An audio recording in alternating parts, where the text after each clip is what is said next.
So మా garden చూపించడానికంటే ముందుగా మన ఛానల్ని ఎవరైనా ఫస్ట్ టైం చూస్తుంటే ప్లీజ్ సబ్స్క్రైబ్ చేసుకోండి, బెల్ ఐకాన్ని క్లిక్ చేయండి, లైక్ చేయండి, షేర్ చేయండి.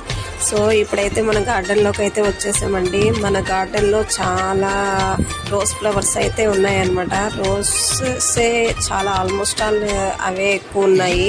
ఇవన్నీ నాటు రోజా అంటారు కదండి, నాటు రోజానే ఎక్కువ ఉన్నాయన్నమాట. సో మేమేం లేదండి, ఒక్క మొక్కని కొనుక్కొచ్చాము, మిగతావన్నీ కొమ్మలే వేసామన్నమాట. కొమ్మలే వచ్చేసేవి. మిగతావన్నీ ఒక్కొక్క చెట్టు ఉన్నాయి.